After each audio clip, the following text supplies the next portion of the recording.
Had Jack the Ripper's crazed appetite for blood and gore finally been satisfied?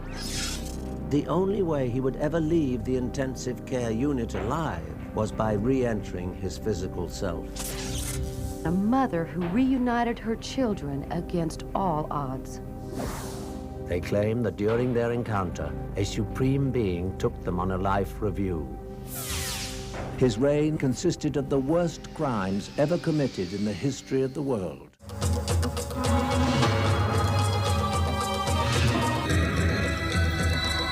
From the boundaries of the universe to the depth of your soul, embark on a journey through the unknown and unexplained.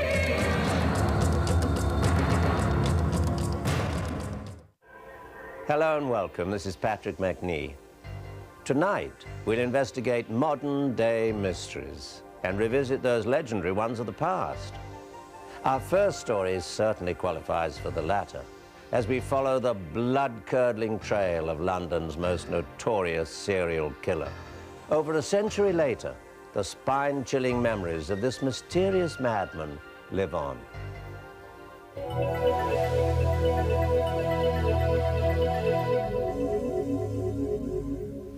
Dark alleys and foggy cobbled streets set the scene for one of the world's most notorious and macabre serial killings, a mystery that to date remains unsolved. 1888 marked an era of glamour and royal prosperity in England. In the city of London, the aristocrats celebrated. Queen Victoria had been reigning for 50 years. Only a few minutes away from this glittering display of prosperity lay a city of Victorian slums, where violence and poverty ruled, where prostitutes sold themselves for a penny or even a loaf of stale bread. It is here in the East End of London where the savage murder of Polly Nichols took place, the first in a series of brutal killings. 42 years old and mother of 5 children, Polly spent most of her waking hours drinking and roaming the streets. Without a husband, prostitution was a dreadful solution to poverty. Last seen leaving the frying pan, Polly walked off into the night. There, silent danger lurked in the shadows. By 3:40 that morning of August the 31st, she was dead. Her throat was slashed and she was disemboweled, the act of a psychopath. Not only was there no motive, but there was also no suspect. September the 8th marked the second bloody murder of a prostitute. The body of Annie Chapman was found in Chanbury Street. Again, the throat was slashed and the rest of the body mangled with savage determination. A bewildered police force found no clues, and panic spread in the dingy, crowded streets of the East End. An angry public demanded action, and even Queen Victoria herself pressured the police for some sort of explanation. September the 30th marked a day of horror. The bloodthirsty killer struck twice on this fateful night. At 1 a.m., Liz Stride's body was found in Berner Street. Her throat was cut, but the rest of her body untouched. It led to the belief that the killer was almost caught and fled the scene of the crime. Jack's thirst for blood was obviously not satisfied that night. A second body was found a couple of blocks away. Catherine Eddowes was silently slaughtered by the fearsome and now clearly practiced hand. This time, the killer spared her none of his sadistic intentions. The next day, October the 1st, was the day the world would first hear the name Jack the Ripper. Several suspects were arrested. On the flimsiest evidence, they would be locked away in lunatic asylums, a pathetic attempt to rid the streets of the dark assailant. No one was above suspicion. The month of October passed quietly. People began to breathe easier.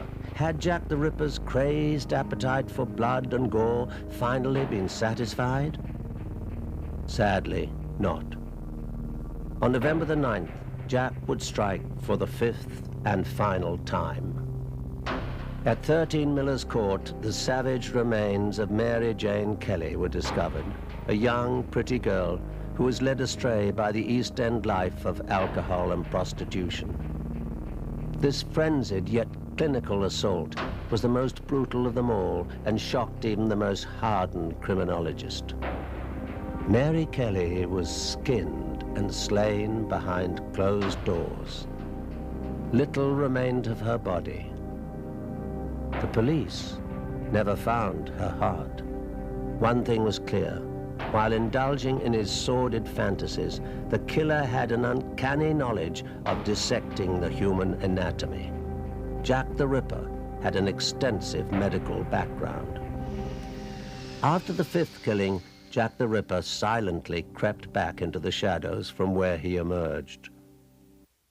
Numerous suspects came to light, ranging from the obvious to the ridiculous. Even rumors about Prince Albert Victor surfaced. His twilight trips to the East End, indulging in bizarre sexual pleasures, were notorious. The royal family panicked. A cover-up was vital.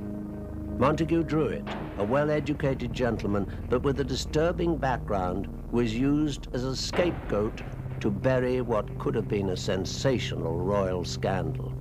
Druitt's knowledge of medical procedures and his suicide shortly after the last murder made him one of the prime suspects, and he still is today, along with two others. Aaron Kosminski, a man with an extreme hatred of women, especially prostitutes, made him a conspicuous suspect. But he was unable to make any sense in the police questioning, and he was put away in an asylum. Thomas Neal Cream, an American doctor, was hanged in 1892 for poisoning the Lambeth prostitutes. His departing words were, "I am Jack the," as the rope snapped taut. Today, the saga continues to fascinate the world. In London, a tour is given following the bloody trail of Jack the Ripper. Samantha Holland, a guide, gave us a final description of Jack. He was between 5'6" or 5'9" tall, that he had dark hair, and that he was generally well-spoken. That was basically what people thought of, and that he wore a long frock coat, a red kerchief round his neck, and either a deerstalker cap or some other form of a smart hat. The diary signed "Yours truly, Jack the Ripper" was found in recent years, and it describes in grisly detail the murders of the prostitutes and the writer's chilling thoughts during that period. The diary was traced back to James Maybrick, a cotton merchant. In 1889, he died of arsenic poisoning by his own wife. The diary is still subject to great controversy. Theories and arguments still rage to this day as to the true identity of Jack the Ripper. Even after the last murder, people were never sure if he would strike again. In his tortured state of mind, he wrote, "How can they catch me now? I love my work and want to start again. Good luck. Yours truly, Jack the Ripper."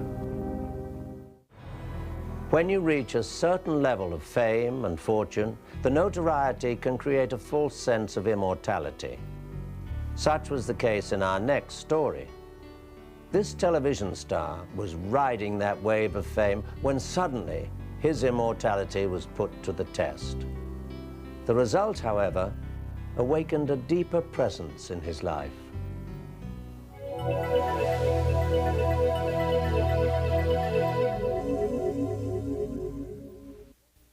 It was me walking towards my family and saying, "What are you looking at? What's the matter? Why are you crying?" And I turned around and looked and I said, "Wow, that's me. Wow." It looked pitiful to me. It looked saddening. It looked bad. In 1979, actor Eric Estrada was living the Hollywood dream, a dream which began shortly after he was cast in Chips, a television series about the adventures of the California Highway Patrol. But it was because of this very dream that in an instant, Eric's world became a living nightmare. It began with the filming of a routine action scene. It was a shot where me and Larry Wilcox, who was my partner on the show, and we're running out of a building, we jump on the bikes, and we're chasing a car.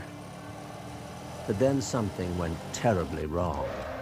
and instead of being seated on top of his motorcycle, Eric suddenly found the 1,000-pound vehicle on top of him. The first one to my side was Larry Wilcox. It was obviously pretty serious, but I didn't know. And having been in the Marine Corps and Vietnam and all that stuff, I was pretty used to that kind of situation. And he kept me from going into shock because he kept me in the present. And he was quite helpful because at that time, my lungs were punctured. And I had a big gash, but there was no blood coming out of my body. It was all internal bleeding, and it was filling up my lungs. So I had to really suck air on my own, and then the pain to boot. And then the ambulance came, and I rode with him in the ambulance to the hospital. And then it got really serious. I'll never forget it. I could see in his eyes death. And I've seen it, you know, I know what it looks like. There's a fear in their eyes that's beyond normal fear. It's almost like the spirit's leaving the body. Though the finality of death loomed over him, Eric's will to live kept him conscious while doctors raced to save his life. They lay me down on a slab. They start cutting the clothes away, the boots, uniform off me. I recall the priest coming in and giving him his last rites. They had anticipated that he had ruptured his aorta in his heart, so, you know, it could be in a matter of seconds. And they had to do either open heart surgery immediately or he would be dead. But then some miracle happened. He didn't have to have open heart surgery. But Eric's other conditions, including collapsed lungs, numerous broken ribs, and several unspecified internal injuries, required that he be transferred to a different hospital. So then I was helicoptered from there to UCLA by the Sheriff's Department. And it was in the intensive care unit at UCLA where I had an out-of-body experience. The term out-of-body experience has become quite popular of late, but it is not a new phenomenon. One of the earliest uses of the expression dates back to the days of the Bible, when the Apostle Paul wrote, "And I knew such a man, whether in the body or out of the body I cannot tell, God knoweth."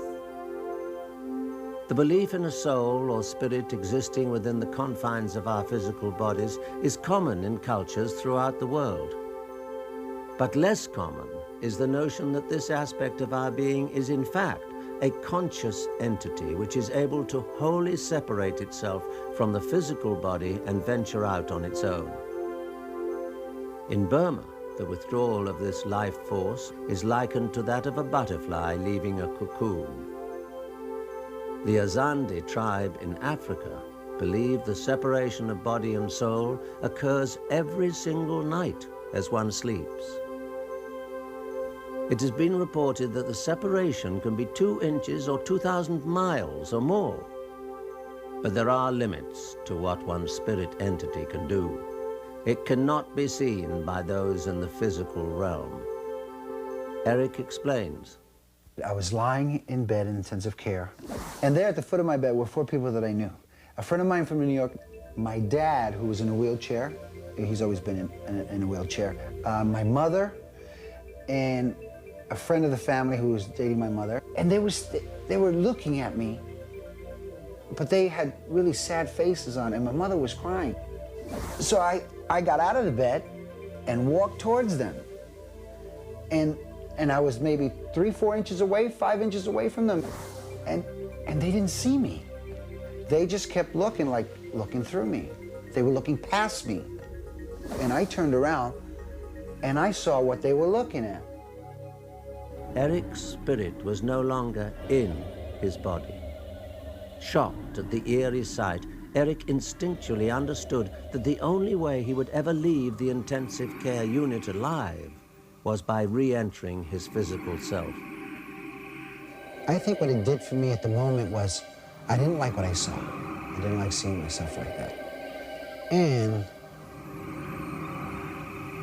I didn't want to be there. So I said, I'm getting out of here. And the next morning, I was taken out of intensive care. Reflecting back on the incident, Eric feels he had help in making the decision to return to his body. I think maybe I was grabbed by my guardian angel and was given a choice if I wanted to stay, not get back in the body. But I choose to get out of there. Larry also feels Eric's recovery was divinely achieved. I would have to say that it was a miracle, and that an intervening force greater than human beings, and in my lay opinion, that's God. Eric has never again had another out-of-body experience, but the one incident was enough to give him a new perspective on celestial beings and the afterlife. I hope that when, after my death, that I get to be a guardian angel to some youngster. Oh yeah, I believe in guardian angels. And there are millions of others like Eric who have experienced journeys outside the housing we call the human body. Could you be one of them? These supernatural sojourns have often been compared to hyper-real dreams. Is it possible, as the Azandi tribe believe, that each night our nocturnal imaginings are in fact ethereal, out-of-body adventures? It's something to sleep on. Most of us remember our past by revisiting childhood memories. But for Jenny Cockell, her past spans another lifetime in another country with another identity. Reincarnation? You decide. Here's Susan O'Leary with the story.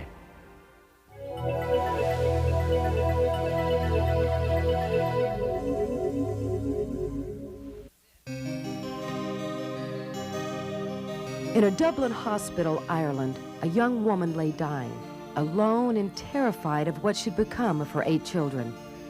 The year was 1932. The woman's name was Mary Sutton. In England, more than 20 years later, a young girl, Jenny Cockell, had recurring dreams and vivid memories of another time, another place. 2 separate lives, one tragically ended before its time, the other haunted by familiar but unexplainable memories. This is a story which truly stretches beyond time and beyond the imagination. Jenny Cockell grew up in middle-class England, but in earliest childhood memory, her life was torn between the life she lived and the recurring bits and pieces of a past life revisited. She felt the pain and terror of a dying woman and the burden of the young children she left behind. I used to wake up from this dream again and again in tears because I knew it had happened. I knew I couldn't change it and I wouldn't resolve anything until I had found the children. Jenny's mind was filled with memories of a village where she lived as a woman named Mary. I remembered walks from the house into the village, back again. I knew roughly the distances, and I just drew maps from what I remembered. The map Jenny drew marked shops, roads, a railroad station, and a home. In 1988, Jenny was put under hypnosis. The results were intense and opened a Pandora's box of emotions for Jenny, both painful and hopeful. The life Jenny remembered was that of a young Irish woman, Mary, whose time was spent looking after her young children and cooking. Most insistent memory was when I had the responsibility of children and worrying about them and what was going to happen. Memories of the husband were vague, almost as if she didn't want to remember him. There was also the vision walking alone on a wooden jetty toward the water, waiting for something or someone. With a map of Ireland in front of her, Jenny found herself drawn to a certain place on the map, a coastal village just north of Dublin called Malahide.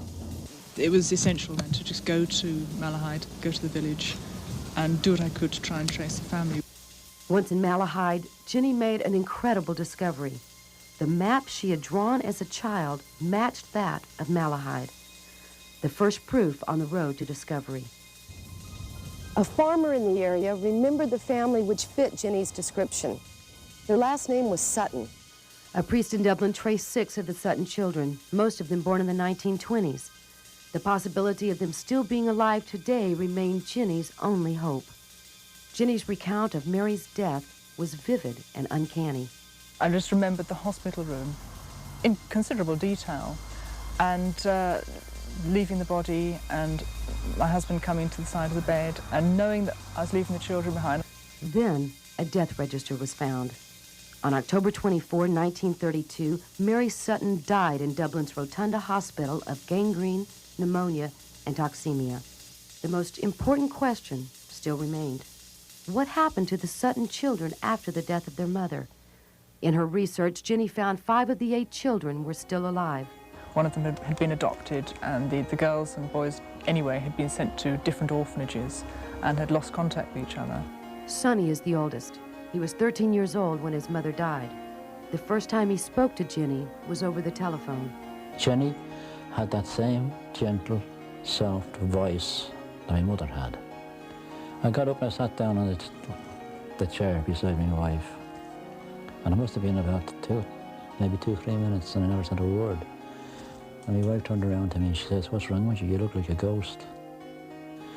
I say, "I've been talking to a ghost." I said, "If I wasn't talking to a ghost, I was talking to my mother."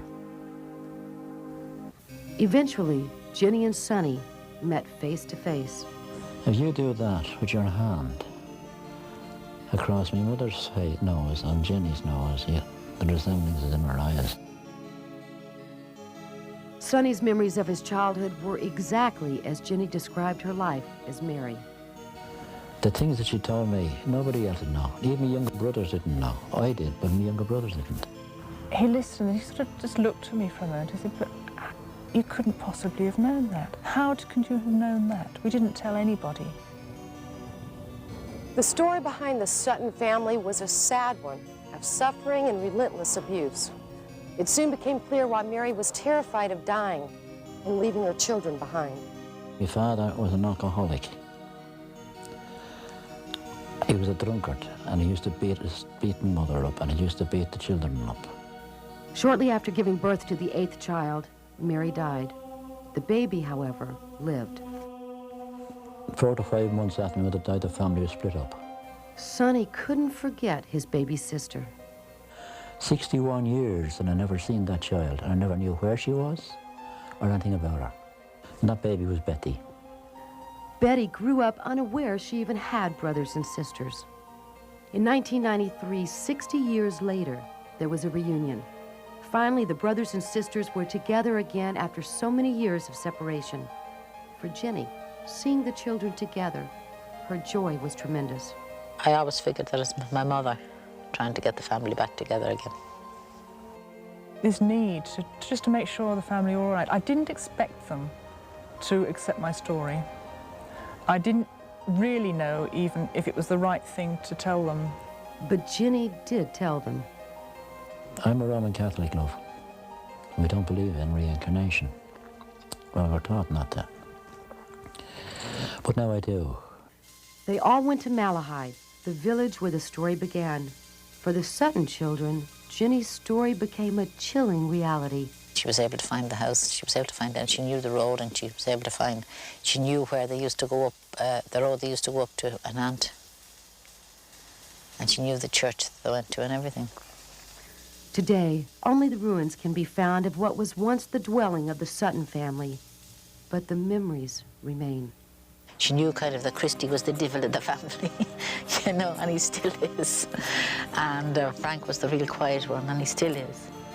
Although Ginny is now in regular contact with all the children, Sonny is the one she feels the closest to. Sonny is the one I had the best relationship with, probably. And I do find I need to see him fairly regularly, and he needs to see me. So there is a bond there that will always be there. A bond which spanned across time and death, and a mother who reunited her children against all odds. I think Jenny is quite happy now. She's found a family, as she says in her own words, her lost family, or family of her past life. Is there living proof of life after death? The number of people who claim to have had near-death experiences is staggering, and their stories have a chillingly similar tale. If this phenomenon is true, perhaps they could answer the question that has baffled us since the beginning of time. What happens after we die?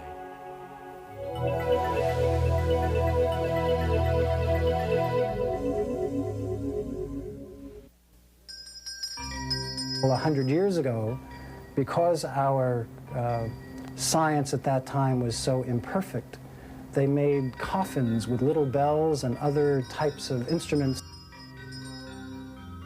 The bells in the coffins were to alert passers-by that the dead might still be alive. In the 1800s, it wasn't uncommon to be wrongly declared as dead. How many were saved, nobody knows. But today, medical science is more advanced. In the United States, in England, in most of the Western countries, a person who is brain stem and brain dead is considered dead. Today, there are people worldwide who claim to have died. And then all at once, it was just huge mass confusion, screaming and hollering and yelling. And somebody was shoving a tube down my throat. During that period of time, I left this earth. I did pass on. My heart stopped, and there wasn't any bringing me back. After I had the surgery, that evening I experienced my death and literally, physically died. They sent for the priest for my last rites. When he got to me, I had already been gone for about 10 to 15 minutes. Elaine and Betty survived their deaths.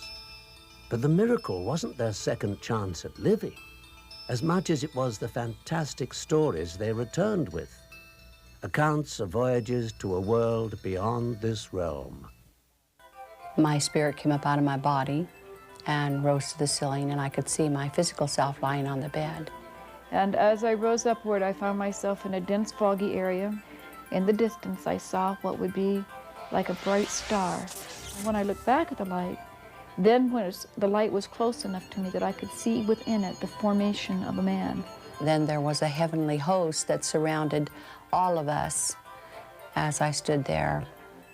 And when he spoke to me and he said, through me, he said, "You have eternal life." And I realized that I was within the presence of my Creator. When he reached out his hand, all of that light just came out and swooped and brought me into it. And I can't even begin to tell you the powerful feeling that you feel, or the magnitude of love that you can feel. They claim that during their encounter, a supreme being took them on a life review. Their entire lives were put into perspective. Past acts were not negatively judged, but merely analyzed. Some people traveled even further, where reunions with non-physical beings would follow. There was a river that ran through, and along the river there were trees, and there were probably somewhere about 5 to 7 people or more that were along that water that were waiting. There were 2 women who broke away from the group coming toward me. As they got within about 20 feet or so of me, I realized the one was my dad's mother, and she's been dead since I was about 9 years old. And then the other one was my husband's Aunt Virginia. I was told that it was not yet my time, that I needed to come back to Earth to be here. I didn't want to go back. I mean, when you feel that kind of love and you've come out of an Earth that's less than perfect, coming back is not what you want to be one of your options. You'd rather stay there where you have all of that. Of course, I told them in no way was I coming back. But as reluctant as they were to leave this paradise, the choice wasn't theirs. Then all at once, it was just as if somebody just dropped me from ceiling height back down, just with a wild thud. I was body slammed back into my body. And I remember feeling on the inside of me such a sense of sadness. Nothing had ever been as important to me as what I had just been through. If we can believe these wonderful stories, a whole new light is cast over death. Could there really be an ideal world waiting for us when we die? Betty Eadie wrote her book, Embraced by the Light, after her near-death experience. An instant bestseller, it seems obvious that people want to believe that life doesn't end with death. Death does not happen. It does not exist. A transformation is what takes place. Where do you go initially? I call it the countryside. It's sort of a beautiful environment. Everything you want to talk about is pretty. Leaves, trees, flowers. A personal experience triggered Dr. Harold Widdowson's curiosity. His research on near-death experiences has widened the spectrum even further. Although many people have experienced the near-death phenomena, Dr. Widdowson believes that not everybody has come forward with their encounters. Many individuals who have had these experiences do not share them with their doctors because the doctors basically start looking at them and saying, oh boy, here's another case of oxygen starvation. It's certainly theoretically possible for a near-death experience to occur. What a near-death experience means from a physiological point of view is a matter of some controversy. You know, people are dying actually see what's happening and where they're going to go. So I think this is not a hallucination or some type of falsification. I think this is real, but I tend to think it's rooted in the physiology of the deep structures of the brain rather than in any transcendental phenomenon. Say, for instance, we accept that a near-death experience is nothing more than an extraordinary nerve encounter that exists deep within ourselves. How could we possibly explain the detailed similarities in people's stories?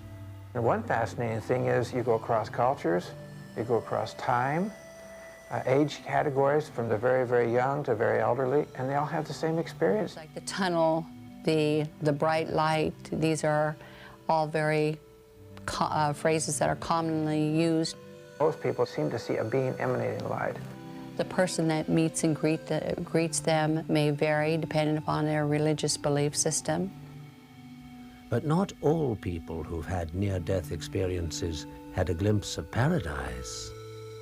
There are people who see what they define as hell. What is hell? We are taught that hell is fire and brimstone. But experts claim that hell is more a state of mind than a physical reality. People addicted to alcohol still have the cravings, but they can no longer meet the addictive needs, or tobacco, or sex. Perhaps hell is being in a black space all by yourself, wandering through a forest. Although most people have positive encounters, hovering on the brink of death and then returning to a less perfect world is nothing short of mind-boggling. Another question arises. Is there a purpose to this adventure? Yes, there are select beings here on this earth, select human beings, that are being used in a tremendous way to bring the information that they've received while they were having their experience back to Earth for a purpose. And this purpose, I believe, is for the total awakening of all mankind. The bottom line message that I've brought back is to, above all else, love one another. And then there is also the comfort a glimpse to this next world can bring to people. When a child dies, the tragedy can rip a family apart. One beautiful little account was a young girl who was dying. Her family could not let her go. They were pleading with God. The doctors were doing everything they possibly could. And she says, Mom, I can see the heavens are opened up, and little children are coming running out, and they want me to come. They really want me to come to go with them, and I want to go. Please, won't you let me go? And her family finally quit at that point in time praying and decided to let her go. And before she died, she gave each one a kiss and thanked them for letting her go. And if there isn't enough to convince one of the amazing consequences of near-death experiences, suddenly survivors find they have mystical powers after their journey to this celestial world.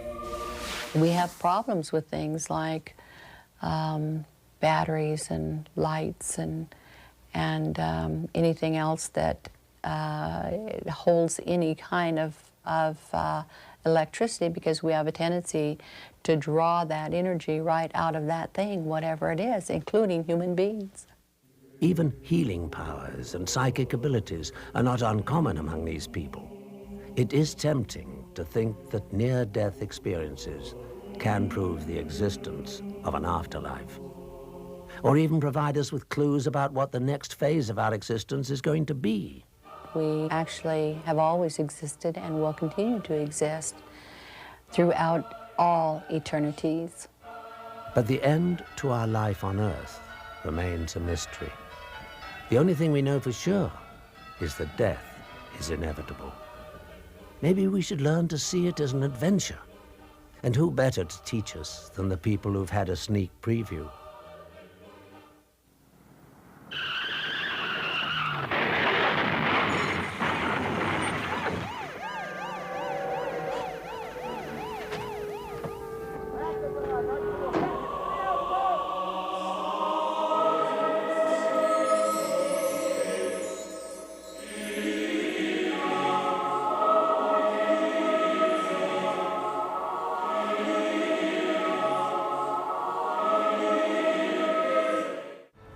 Our final story tonight traces the origin of history's most famous vampire, Count Dracula. Did you know that most folklore is actually based on truth? Our investigation begins in the village of Dracula's legendary creator, Bram Stoker. Fairy tales of yesteryear challenged by the realities of today.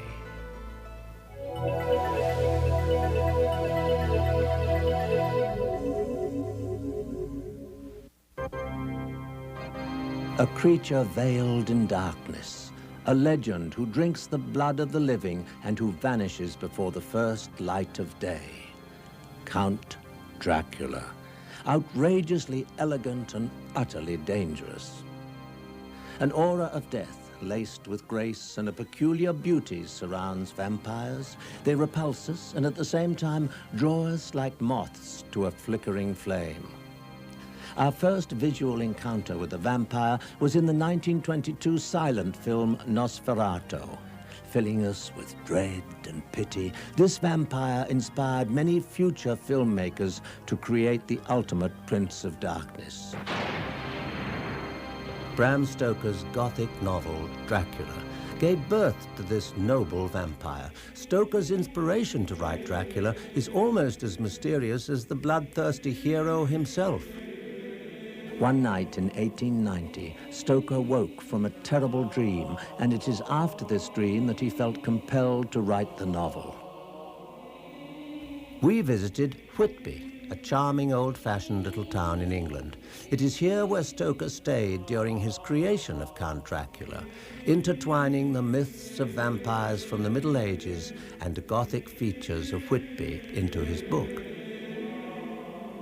From his room in the Royal Hotel, Bram Stoker got his first glimpse of the view that inspired him to use Whitby as backdrop for his hero's adventures. From this window, he could see directly across the harbor to East Cliff. And there, on the top of the East Cliff, is the ruined abbey. The stark stone arches, etched against the sky, became the extravagant residence for Count Dracula. At the foot of the hill, Church Street joins Henrietta Street. From here, 199 steps lead to St. Mary's Parish Church with its old graveyard. It is in this graveyard, on a bench, where the body of Dracula's first victim was found. In the same cemetery is a grave where George Cannon, a man who committed suicide, was buried. It turns out that Count Dracula, apart from assuming the shape of a wolf or bat, as well as human form, had taken refuge for part of his stay in Whitby in the unhallowed grave of the suicide. Stoker's later residence in Whitby became number 7 Crescent Avenue, and in the novel, Count Dracula's lawyer also lives at 7 Crescent Avenue. 3 chapters of the novel are set in Whitby, and since Stoker's stay there, the town has changed little. Bram Stoker, Dracula, and Whitby have become inseparable. Stoker chose Prince Vlad Dracul, the infamous Dark Age ruler, as the model for Count Dracula's character. Prince Vlad Dracul was born in 1431. His reign was savage, cruel, and consisted of the worst crimes ever committed in the history of the world. He used to impale his victims, and it was rumored that he would, or on occasion, he would drink blood, which would give him the power over his enemy. The physical pleasure that pain and torture to his victims gave him, his insatiable thirst for blood and aristocratic background earned him the legendary name, Prince of Darkness. He was considered a tyrant by many, but he was a hero to his countrymen because he defeated the Turks. Even to this day, in Transylvania, Romania, he's still a hero. After Vlad Dracul's death, the coffin with his body inside disappeared. Rumors spread that Vlad Dracul still roamed the silent and black hills of Romania, surviving all attempts to destroy him. This myth gave birth to vampires and eventually led to the fabulous Count Dracula. Being a vampire, Dracula has lived for hundreds of years. This has enabled him to build a vast fortune and considerable knowledge. Combined with his charm and great flair for dressing well, he has become a popular and seductive host to his unsuspecting guests. I am Dracula. I bid you welcome. One aspect of Bram Stoker's Dracula is that he is one of the sexiest creatures ever to grace the pages of a Gothic novel. A combination of immortality, half-animal qualities, and blue blood running through his veins make him a desirable, yet unmistakably lethal playboy. Dracula's residence is always a remote castle, surrounded by a forest and an eerie twilight atmosphere that prevails day and night. Dracula's peculiar daytime resting place is a coffin, lined with the finest silk, usually found in the bowels of his castle. His coffin requires a place of absolute security, for he is at his most vulnerable while inside it. And a lot of the new legend that's coming through in vampire lore is coming from Anne Rice. The vampires that are very seductive, that are still pretty human, that are not these creeping, crawling, dead things.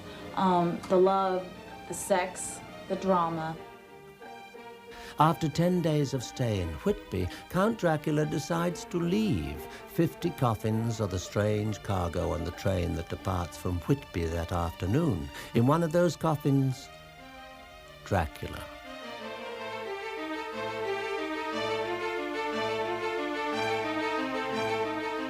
Still today, within the walls of his castle, horror rules, and behind his bewitching smile, imminent danger lurks.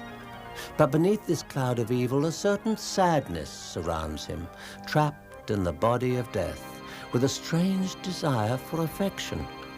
Count Dracula's existence remains an endless and tragic fantasy. Tonight, we've shed new light on age-old mysteries, as well as opened our minds to the newest revelations. That's our show. Thanks for joining us. Until next time, this is Patrick McNee. Good night.